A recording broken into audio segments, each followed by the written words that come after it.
तो बीजेपी 400 पार के लक्ष्य के लिए धुआंधार प्रचार कर रही है। इसमें सबसे पहला नाम आता है प्रधानमंत्री नरेंद्र मोदी का। छत्तीसगढ़ के बस्तर में आज प्रधानमंत्री नरेंद्र मोदी चुनावी जनसभा को संबोधित करने वाले हैं। एनडीए उम्मीदवारों के लिए वो चुनाव प्रचार करेंगे। इसके अलावा महाराष्ट्र के चंद्रपुर में भी प्रधानमंत्री नरेंद्र मोदी रैली को संबोधित करने वाले हैं। मोदी यहां पर एनडीए उम्मीदवारों के लिए चुनाव प्रचार करेंगे। इसके अलावा महाराष्ट्र की बात की जाए तो यहां वर्धा, भंडारा, नागपुर में सीएम योगी आदित्यनाथ भी चुनावी रैली को संबोधित करेंगे और जनता से वोटों की अपील करेंगे। इसके अलावा तमिलनाडु की अगर बात की जाए तो रक्षा मंत्री राजनाथ सिंह यहां पर चुनावी रैली करेंगे और साथ ही उनका एक रोड शो भी यहां पर होने वाला है। जेपी नड्डा जो कि बीजेपी के राष्ट्रीय अध्यक्ष हैं, उनकी तरफ से उत्तर प्रदेश और राजस्थान में आज चुनाव प्रचार किया जाएगा। तो बीजेपी लगातार प्रधानमंत्री नरेंद्र मोदी के 400 पार के संकल्प को पूरा करने के लिए धुआंधार प्रचार प्रसार कर रही है। और आइए बढ़ते आगे और बात करते हैं ओवैसी के खिलाफ खड़ी हुई माधवी लता की, जिन्होंने जबरदस्त तरीके से ओवैसी पर हमला बोला और कहा कि उनको कौन धमकी दे सकता है। ओवैसी तो खुद ही धमकी देते हैं। बड़ी खबर आपको बता दें, माधवी लता का ओवैसी पर निशाना। ओवैसी को कौन दे सकता है धमकी? वो तो दूसरों को धमकी देते हैं। ओवैसी की दोस्ती मुख्तार से थी, ये भी कहा माधवी लता ने, और कहा कि आईएसआईएस किंग्स ग्रुप से उनकी दोस्ती है। आपको बता दें, ओवैसी मुख्तार अंसारी के परिवार वालों से मिलने के लिए पहुंचे थे और उसी को लेकर माधवी लता उन पर निशाना साध रही है। और साथ ही उन्होंने ये भी कहा कि ओवैसी को कौन दे सकता है धमकी? वो तो दूसरों को धमकी देते हैं। ओवैसी की दोस्ती मुख्तार से थी, आईएसआईएस किंग्स ग्रुप से उनकी दोस्ती है।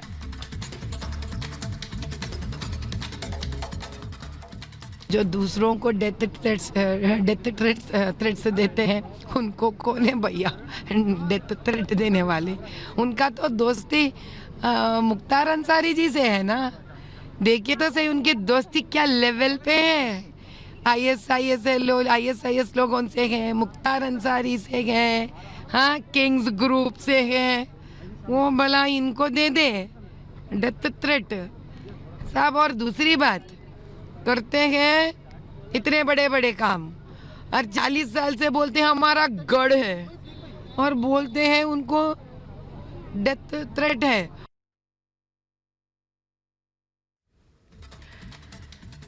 चलिए अब आपको दिखाते हैं भारत से जुड़ी तमाम बड़ी खबरें 2 मिनट में भारत में।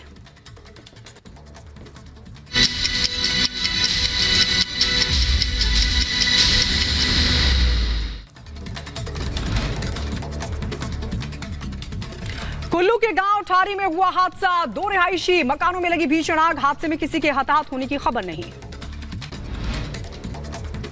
टीएमसी नेता मनोव्रत जाना की पत्नी ने एनआईए के खिलाफ दर्ज कराया छेड़छाड़ का मामला। तलाशी के दौरान घर में तोड़फोड़ करने की भी बात कही।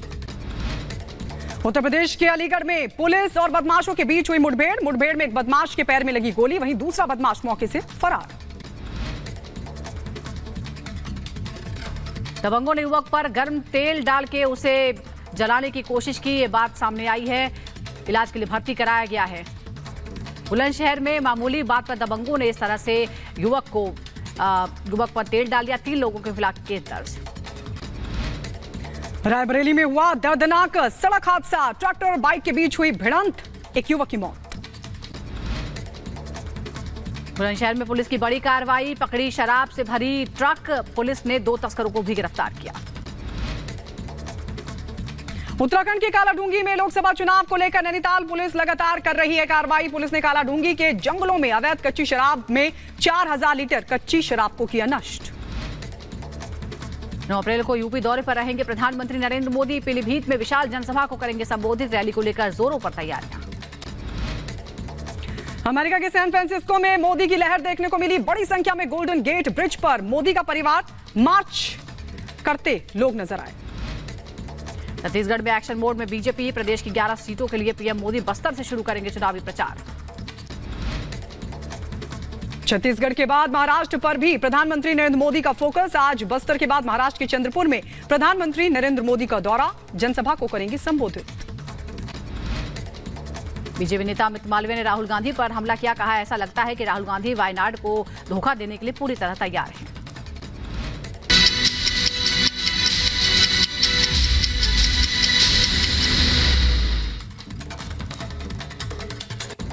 और इस वक्त एक बड़ी खबर पश्चिम बंगाल से। पश्चिम बंगाल में बीजेपी और टीएमसी कार्यकर्ताओं के बीच नोकझोंक हुई है। दुर्गापुर में ये नोकझोंक हुई है। बीजेपी उम्मीदवार दिलीप घोष के दफ्तर के बाहर हुई है नोकझोंक। बड़ी खबर आपको बता दें पश्चिम बंगाल से एक बार फिर हिंसा देखने को मिली है पश्चिम बंगाल में। बताया जा रहा है कि बीजेपी और टीएमसी कार्यकर्ताओं के बीच हुई है नोकझोंक। बीजेपी उम्मीदवार और टीएमसी कार्यकर्ताओं के बीच नोकझोंक की तस्वीरें सामने आई है। तस्वीर हम आपको दिखा रहे हैं पश्चिम बंगाल से, जहां पर पश्चिम बंगाल में एक बार फिर हिंसा की तस्वीर निकलकर सामने आई है। बीजेपी और टीएमसी के कार्यकर्ता आपस में भिड़ गए। ये देखिए किस तरीके से धक्का मुक्की हुई है। लगातार नारेबाजी की गई एक दूसरे के खिलाफ। टीएमसी और बीजेपी के कार्यकर्ता भिड़ गए। बताया जा रहा है कि दिलीप घोष के दफ्तर के बाहर यह जबरदस्त हंगामा टीएमसी कार्यकर्ताओं का देखने को मिला, तो वहीं बीजेपी कार्यकर्ता भी वहां पर मौजूद थे। तस्वीर हम आपको दिखा रहे हैं कैसे दोनों पार्टियों के कार्यकर्ता आपस में भिड़ गए। ये दिलीप घोष का दफ्तर हम आपको दिखा रहे हैं, जहां बाहर हंगामा करने के लिए, नारेबाजी करने के लिए टीएमसी के कार्यकर्ता पहुंच गए थे और उसके बाद दोनों पार्टियों के बीच जबरदस्त नोकझोंक, धक्का मुक्की तक हुई।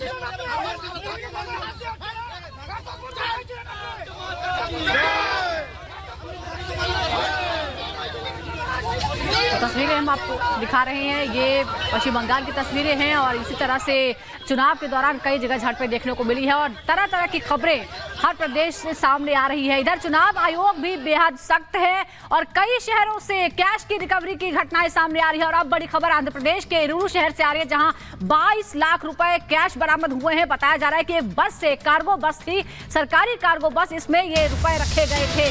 22 लाख की रिकवरी हुई है। इससे पहले आपको बता दें कि चाहे वो तमिलनाडु हो या फिर कर्नाटका हो, अलग अलग शहरों से इसी तरह की रिकवरी हो रही है, क्योंकि चुनाव के दौरान इन पैसों का गलत इस्तेमाल हो सकता है और इसीलिए चुनाव आयोग की सख्त नजर है। इलूरू शहर में ये बस में कैश मिला है।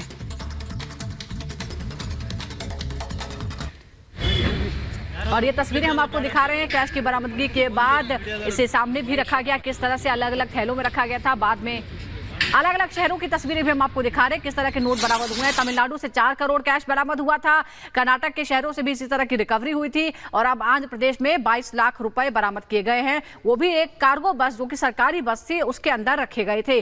तो चौकसी लगातार बढ़ती जा रही है। चुनाव आयोग लगातार इस तरह की सख्ती बरत रहा है। जो स्थानीय प्रशासन है उन्हें सख्त आदेश दिए गए हैं। गाड़ियों की चेकिंग लगातार जारी है, हर शहर में नजर रखी जा रही है ताकि इस तरह से पैसों का गलत इस्तेमाल चुनाव के दौरान ना हो। तो ये कैश आप देख रहे हैं इन तस्वीरों में, आंध्र प्रदेश में 22 लाख कैश बरामद हुआ है। इलूरू शहर में बस में दरअसल ये कैश बरामद हुआ है। बताया जा रहा है कि चुनावों में इसका इस्तेमाल होना था। सरकारी कार्गो बस से मिला है ये कैश। इसके अलावा आपको बता दें तमिलनाडु और कर्नाटक से भी इसी तरीके की तस्वीरें सामने आई है। देखिए इतना कैश है कि उसको गिनने के लिए मशीनों का इस्तेमाल किया गया। कार्गो बस जो कि सरकारी बस बताई जाती है, इलूरू शहर में बस से ये कैश बरामद हुआ है और आशंका यह है कि ये जो 22 लाख कैश बस से बरामद हुआ है इसका इस्तेमाल चुनावों में खपाने के लिए होने वाला था। तो तस्वीरें हम आपको दिखा रहे हैं, अब चुनाव सर पर है और जाहिर तौर पर इस तरीके से धन और बल का इस्तेमाल भी लगातार देखने को मिलेगा और इसी धन का इस्तेमाल चुनावों में होने वाला था। इस तरह की आशंका, ये तस्वीर हम आपको दिखा रहे हैं जहां से 22 लाख कैश बरामद हुआ। मशीनों के जरिए इस कैश को गिना गया, लेकिन बताया यह जा रहा है कि कार्गो बस से यह जो कैश था वो बरामद किया गया है।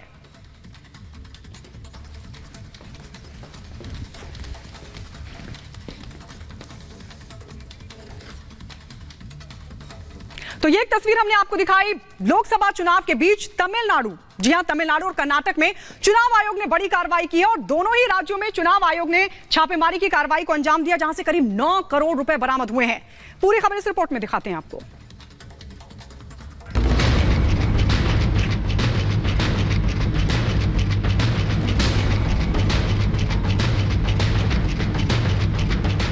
चुनावों का वक्त